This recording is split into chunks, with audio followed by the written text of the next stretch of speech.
Tšau, minu nimi on Elvis ja ma olen elus.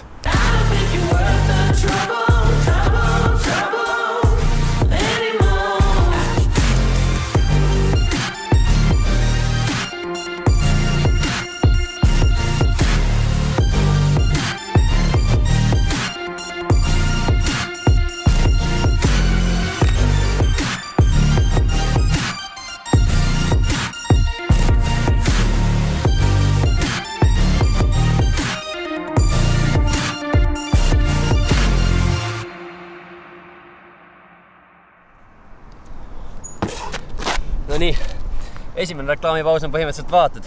Jalutan mina siit Kristiine poolt praegu kodupoole. Mul on põhimõtteliselt 1,5 tundi aega, et tööle jõuda. Tulin just rongi pealt ja võtan Messengeri lahti, vaatan Frank on mulle siis kirjutanud, et kuule, näe, TV3 otsib uut superstaari, et pane oma video teele. Ma ütlesin, mul ei ole aega seda teada, mul on ainult 1,5 tundi aega, ehk siis minu see nii-öelda challenge või siis suvine challenge või mis suvine, kevadine, sügisene, talvine või minu see challenge siis nii-öelda on see, et ma pean selle video saama valmis tunni aega ja jõudma 1,5 tunniga veel tööle ka. Aga kes teeb, see jõuab, nii et reklaamipaus number 2.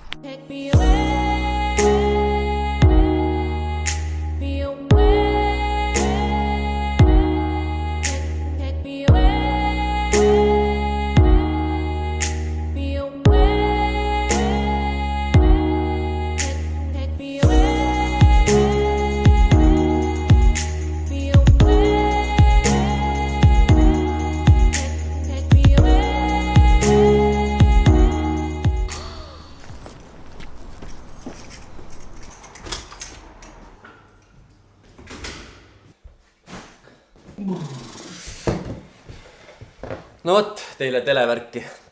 Reklaamipausi otsa. Ma tegin nalja. Meediamaniakina üritangi igast vabast võimalusest kinni haarata, et kuskile minna ja maailma näha ja teha ja mitte liiga palju nagu üle mõelda, et eks meil ainult üks šanss selles asjas nimega elu ole, aga ma arvan, et kui õiged valikud teha, siis sellest ühest korrast piisab. Mulle meeldib välismaal, see on tõsi, aga ka kodumaal on väga tore. Siin on palju sõpru ja palju ilusaid kohti ja väga palju ägedaid asju, mida teha ja seda näitavad teile järgmised kaadrid.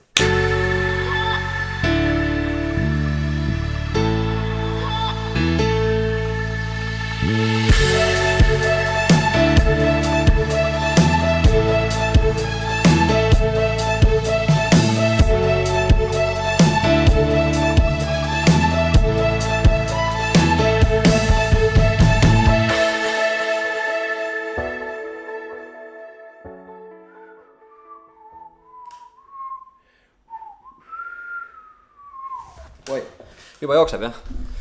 Kurat.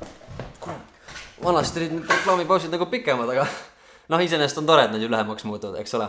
Aga selline oli siiski minu esimene pool aasta põhimõtteliselt, eks ole, eks näis, kes teab, võib-olla järgmine pool aastas juba TV3-ga. Nii kaua pidage meeles, et olge ilusad, olge mõnusad, olge teineteise vastu head, hoidke jalgpedaali ja lõbu järelt kokku ja tšau!